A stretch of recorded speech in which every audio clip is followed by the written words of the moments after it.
الحمد للہ وحدہ والصلاة والسلام علی من لا نبی بعدہ اما بعد فاعوذ باللہ من الشیطان الرجیم بسم اللہ الرحمن الرحیم صراط الذین انعمت علیہم من النبیین والصدیقین والشہداء والصالحین وحسن اولئک رفیقا صدق اللہ العظیم قال النبی صلی اللہ علیہ وسلم اصحابی کالنجوم بأيهم اقتديتم اهتديتم رب اشرح لي صدري ويسر لي امري واحلل عقدة من لساني يفقهوا قولي۔ نبی پاک صلی اللہ علیہ وسلم کے خاص 4 یاروں میں سے دوسرا یار امیر المومنین عمر ابن خطاب رضی اللہ تعالی عنہ یکم محرم کی شہادت کا دن ہے۔ اس مناسبت سے ان کی شان میں جو کچھ بیان کیا جاتا ہے الفاروق نے میں شبلی نعمانی نے بہت عمدہ بیان کیا ہے، اور وہ یہ کہتے ہیں کہ حضرت عمر فاروق شاہکار رسالت نبی صلی اللہ علیہ وسلم تھے۔ نبی پاک صلی اللہ علیہ وسلم کی دعا سے 6 ہجری میں وہ مسلمان ہوئے تھے، اور انہوں نے دعا کی تھی کہ اے اللہ پاک یا عمر ابن خطاب کو یا عمر ابن حشام میں سے کسی ایک سے اسلام کی خدمت کر، تو اس کے ذریعے سے وہ بھی مسلمان ہوئے، اور اپنی بہن فاطمہ کے گھر تلوار لے کے پہنچے کہ اس نے کوئی چیز پڑھی ہوئی ہے، تو اس پہ سر پہ مارا، اس کے ماتھے سے خون نکلا، تو اس نے کہا کہ میں بھی خطاب کی بیٹی ہوں، جو تم نے کرنا ہے کر لو۔ اس کا دل نرم ہوا، اور پھر وہ اس نے کہا مجھے سناؤ، تو اس نے کہا سناتے ہیں۔ پھر وہ مسلمان ہوا، دار ارقم میں پہنچا تو مکہ کی وادیوں میں تکبیر اللہ اکبر کی صدا بلند ہوئی۔ مکے والوں کو معلوم ہوا کہ عمر ابن خطاب بنی عدی کا بڑا سردار، جو مکے کے بہت عرصہ پہلے سے سرداروں کی ایک جماعت کے سربراہ ہیں، اور تمام معاملات کی فیصلوں میں وہی سب کچھ ہوتا تھا، وہ مسلمان ہو گیا ہے۔ نبی پاک صلی اللہ علیہ وسلم کے ہمیشہ وہ ساتھ رہے، تمام جنگوں میں وہ شامل رہے، ہجرت میں بھی شامل رہے۔ تو جس وقت ہجرت کر رہے تھے تو آپ نے فرمایا کہ جس شخص نے مجھے روکنے کی کوشش کی میں ان کے بچے یتیم کرا دوں گا، جس نے آنا ہے تو آؤ روکو۔ مسلمانوں کی بہت بڑی تعداد ان کے ساتھ نکلی، اور وہ مکہ سے مدینہ ہجرت کر گئی۔ نبی کریم صلی اللہ علیہ وسلم کے ساتھ تمام جنگوں میں شامل ہوئے۔ جنگ بدر میں ان کے ہاتھ سے اپنے ہی ماموں کا سر قلم ہوا، اور وہ نبی پاک صلی اللہ علیہ وسلم کے سامنے جا کر انہوں نے پیش کیا۔ جب بھی کبھی ایسی کوئی مشکل پیش آتی تو نبی پاک صلی اللہ علیہ وسلم کے ساتھ ان کا مشورہ ہوا کرتا تھا۔ حضرت ام عائشہ کے واقعی افک پر نبی پاک صلی اللہ علیہ وسلم نے ان سے مشورہ کیا، تو فرمایا کہ تمہاری کیا رائے ہے؟ میرے صحابہ منافقوں نے ان پہ الزام لگایا ہے، تم نبی کے گھرانے کو پریشان کیا ہے۔ حضرت عمر نے فرمایا تھا اے اللہ کے رسول، یہ جو نکاح ہوا تھا ام عائشہ سے وہ کس کے حکم سے؟ فرمایا تھا کہ اللہ کے حکم سے ہوا تھا۔ تو فرمایا کہ سبحانک ھذا بہتان عظیم، تو وہی الفاظ قرآن میں وہی بن کر اترے۔ تو جس وقت کہ حضرت نبی پاک صلی اللہ علیہ وسلم کے بعد حضرت ابوبکر صدیق کی خلافت آئی، 2.5 سال ان کی حکومت، تو اس کے بعد ان کو نامزد کیا گیا۔ تو لوگوں نے کہا کہ تم اتنے سخت گیر بندے کو اپنے جانشین بنا۔ انہوں نے کہا کہ ذمہ داری بہت بڑی ہے، سختی بہت ہے، لیکن اہل بھی بہت ہے، وہ جب اس پر بوجھ پڑے گا تو خود نرم ہو جائے گا۔ تو اس وقت انہوں نے جب یہ نظام سنبھالا تو ان کو چکر آ گئے کہ یا میں اتنے لمبے علاقے کو، جس کو 24 لاکھ مربع کلومیٹر کہتے ہیں، اور اس میں کتنی دنیا کے علاقے، پاکستان کا یہ مکران کے ساحلوں سے لے کے افریقہ کے دور کناروں تک تمام علاقے وہ شامل تھے، ان کی حکومت میں تھے۔ اور وہ کہا کرتے تھے کہ اگر نیل کے کنارے پر کتا بھی بھوکا مر گیا تو عمر ابن خطاب سے ہی خدا نے پوچھنا ہے۔ اس وجہ سے وہ باہر نکل کر پھرتے تھے، اور دنوں میں وہ تیز دھوپ میں باہر آ کے مسجد نبوی کے ساتھ سو جاتے تھے، اور انگریزوں نے دیکھا، غیر مسلمانوں نے دیکھا کہ وہ وہاں پہ اینٹ سر کے نیچے رکھ کے سو رہے ہیں اور پسینے ان کے بہہ رہے ہیں، تو وہ حیران ہو کے کہتے ہیں کہ کیوں نہ یہ آرام سے سوئیں، کہ ان کی جو رعایا ہے وہ ان سے مطمئن ہے، تو یہ بے خوف ہو کے سو سکتے ہیں۔ اور اس لیے انہوں نے یہ الفاظ کیے کہ یہ اگر ایک اور عمر اس قوم میں ہوتا تو یہ پوری دنیا پہ حکمران ہوتے۔ تو حضرت عمر فاروق اپنے نظام کے حکومت میں باہر نکل کر پتہ کیا کرتے تھے، تو وہاں ایک خاتون رات کو کہہ رہی تھی کہ اماں دودھ میں پانی نہ ملاؤ، یہ زیادتی ہے، یہ گناہ ہے۔ تو وہ کہہ رہی تھی بیٹا پیسے پورے نہیں ہوتے، تو وہ صبح حضرت عمر فاروق اسی بچی کا اپنے بیٹے کے لیے رشتہ لینے پہنچ گئے کہ جو اگر اتنی نیک ہے تو کیوں نہ وہ اپنی بہو بنا لے۔ تو وہی عمر فاروق ایسی خاتون کو جس کے یہاں پر بچہ ہونے والا تھا، مدینہ کے ساتھ ہی کہیں وہ پہنچی ہوئی تھی، تو فوراً اپنی بیوی فاطمہ کو لے کے پہنچے اور ان کو کہا کہ اس کو خدمت کرنے والا کوئی نہیں ہے داعیہ کے طور پہ، تو انہوں نے اس کو مدد کی، ان کا بچہ پیدا ہوا۔ تو حضرت فاطمہ فوراً بولی امیر المومنین اس مسلمان بھائی کو خوشخبری دے دو کہ تمہارا بیٹا ہوا ہے۔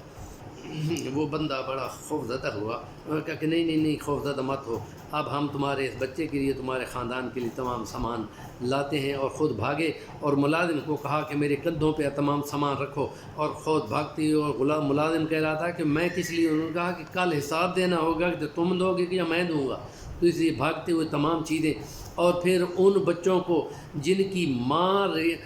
عام پانی میں جو پتھر رکھ کر گھما رہی تھی اور وہ بچے رو رہے تھے، تو ان کا کہ کیوں روتے، انہوں نے کہا کہ یہ کھانے کی کوئی چیز نہیں ہے، خالی ان کو بہلا رہے ہیں۔ تو جلدی گئے اور سامان لے کے آئے، اور جس وقت کے وہ کھانا پکایا اور حلوہ سا بنا کے بچوں کو کھلایا، بچے جب پیٹ بھر کر کھیلنے لگے، کودنے لگے، ہنسنے لگے، تو فرمایا میں ان کو روتا دیکھ رہا تھا، اب میں چاہ رہا تھا کہ میں ان کو ہنستا بھی دیکھوں۔ یہ جو فکر جس فکر میں تھے، اس فکر کے ذریعے سے اپنی رعایا کی خوشحالی ہی ہونی تھی۔ اور اگر گورنر وہ علاقوں کے لگاتے ہیں تو گورنر سے پوچھ گچھ کرتے ہیں کہ کوئی تم نے نگران نہیں رکھنا، نگہبان نہیں رکھنا، محافظ نہیں کرنا، جو بھی آئے سیدھا تمہارے اوپر آئے اپنی شکایت بیان کرے اور تم اس کو ریلیف دو۔ اور اگر مصر کے گورنر جس کا نام ہے عمرو بن العاص، اس کے بیٹے نے کسی کو چابک مارے تو اس کو بھی بلوا لیا، اور پھر اپنے سامنے مدینہ کے اندر وہاں پر اس کو کوڑے لگوائے، اور پھر عمرو بن العاص کو بھی فرمایا کہ تم لوگوں نے کب سے لوگوں کو غلام بنا لیا ہے، جب کہ ماں نے تو آزاد جنے تھے۔ یہ وہ تاریخی الفاظ ہیں جو سونے کے پانی سے لکھنے سے بھی زیادہ قیمتی ہیں، اور وہ الفاظ یہ تھے متى استعبدتم الناس وقد ولدتهم امہاتهم احرارا۔ تو اس لیے حضرت عمر فاروق کے جتنے کام ہیں ان میں آپ نے اپنے سپہ سالار خالد بن ولید کو معزول کر دیا تھا۔ ان کو کہا تھا کہ تم نے اپنے شاعر کو جس نے تمہاری تعریف کی ہے تم نے 80,000 درہم دے دیے، ان کا میں نے یہ اپنی جیب سے دیے ہیں۔ ان کو کہا کہ تم نے جیب سے دیا ہے تو تم نے فضول خرچی کی ہے، لہذا ہم تمہارے اس عہدے سے ہٹاتے ہیں۔ تو وہ خاموش ہو گیا، اور پھر چپکے سے اس کو کہتے ہیں کہ خالد بن ولید تمہارے بارے میں جو عقیدہ بنا کھڑا ہے کہ جس جنگ میں تم شامل ہوتے ہو وہ فتح آتی ہے، فتح اللہ دیتا ہے، یہ میں اس کو ختم کرنا چاہ رہا تھا۔ ہاں تم جنرل بن کر نہیں بلکہ سپاہی بن کر ساتھ رہو، تمہارے مشوروں سے ہی باقی جنگیں لڑی جائیں گی۔ اور بیت المقدس والوں نے جب چابی دینا چاہی کہ ہم تمہارے محتاط ہونا چاہیں گے لیکن تمہارا اپنا خلیفہ آئے تو ہم اس کو چابیاں دیں گے، تو حضرت عمر فاروق اونٹ پر بیٹھے اور اپنے خادم کے ساتھ لے کر، اور جس وقت کو بیت المقدس میں پہنچ رہے تھے تو وہ ملازم کی باری تھی وہ اونٹ پر سواری کی، اور آپ مہار پکڑے ہوئے داخل ہوئے، اور اس کے اصرار کے باوجود فرمایا کہ تم اوپر بیٹھے رہو، یہ نہیں ہوگا۔ اور پھر جب پہنچے تو وہ بھاگے ہوئے آئے عیسائی اور یہودی، تو انہوں نے کہا کہ امیر المومنین اونٹ پہ بیٹھے، انہوں نے کہا کہ یہ نہیں، جس نے مہار پکڑی ہوئی ہے یہ امیر المومنین عمر ابن خطاب ہے۔ تو وہ فوراً بولے کہ یہی چیز ہماری کتابوں میں لکھی ہوئی ہے کہ وہ دور عدل کا دور آئے گا، تو ہم اپنے آرام سے چابیاں تمہارے حوالے کرتے ہیں۔ حضرت عمر نے فرمایا کہ اب ہم تمہاری تورات بھی بڑے ادب کے ساتھ تمہارے حوالے کرتے ہیں کہ اس سے پہلے جب بھی کبھی فاتح آیا اس نے تورات کو پہلے جلایا، ہم تورات تمہارے اپنے پوپ کے مذہبی پیشواؤں کے حوالے کرتے ہیں تو ہم پہ کوئی الزام نہ آئے۔ تو اس لیے جب جنگ قادسیہ کا مال آیا تو ایک سپاہی اٹھ کے کہتا ہے ہم نہیں سنتے، ہم نہیں مانتے۔